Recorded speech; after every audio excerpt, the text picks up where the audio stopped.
Dans les caves du domaine Famille Picard à Chassagne-Montrachet, Fabrice Laine fait déguster à Boris Champy un premier cru qui vient d'être mis en fût. Pour ces deux experts en vin, les températures élevées de 2015 ont été bénéfiques à cette cuvée.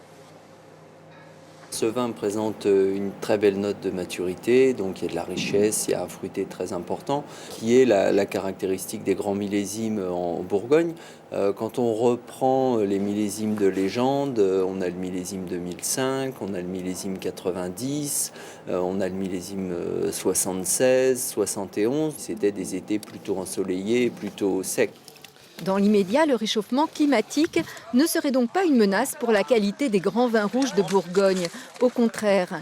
Et dans le futur, les vignerons comptent sur les grandes capacités d'adaptation du cépage Pinot Noir, démontrées au fil des siècles. Le pinot noir a un très vieux cépage, il y a des plants qui mûrissent très tôt, des plants qu'on appelle hâtifs, il y a des plants plus tardifs. Ces plants tardifs n'étaient pas valorisés, donc aujourd'hui on commence à faire des sélections dans nos vieilles parcelles et on va étudier le comportement de ces plants et peut-être que dans 20 ans ou dans 30 ans, ce sont ces plants qu'on considère aujourd'hui comme tardifs qui offriront les meilleures qualités. À terme, l'évolution climatique pourrait aussi obliger les vignerons à adapter leurs pratiques en fonction de l'ensoleillement. Ils pourraient par exemple renoncer à la technique de l'effeuillage qui consiste à ôter des feuilles pour mieux exposer le raisin. Autre possibilité, jouer sur la hauteur des vignes. Les pieds sont très proches du sol pour qu'il y ait la réverbération sur le calcaire du soleil. Donc on pourrait remonter un peu la hauteur des raisins pour qu'ils mûrissent un peu moins vite dans le futur. Pour les chercheurs qui étudient l'évolution du climat et son impact sur la vigne, le marqueur le plus sûr du réchauffement, c'est le début des vendanges. On a reconstruit des séries de températures depuis le XIVe siècle en Bourgogne à partir des dates de vendange. Donc vous voyez, c'est même la viticulture qui sert de thermomètre. Ici en Bourgogne, on sait que dans les années 70, on était dans la période la plus froide du XXe.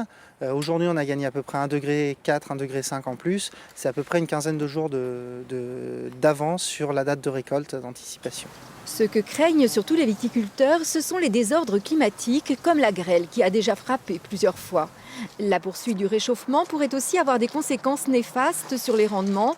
Pour prévenir ce risque, l'association technique viticole de Bourgogne sélectionne de nouvelles lignées chez les viticulteurs et les multiplie. Je pense que les lignées de demain, ce sont des lignées qui seront un peu plus fertiles que celles qu'on a actuellement.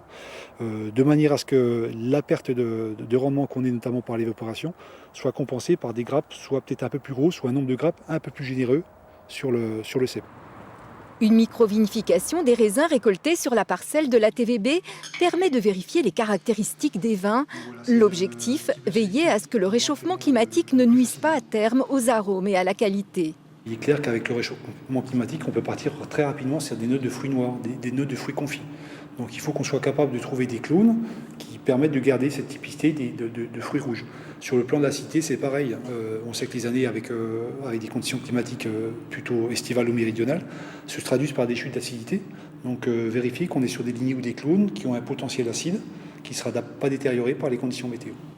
La sélection de nouvelles lignées de pinot noir est indispensable pour répondre aux aléas du changement climatique. Un travail de longue haleine, puisqu'il peut s'écouler 25 ans entre les premières observations et la certification. Mais l'enjeu est la conservation de tout un patrimoine viticole.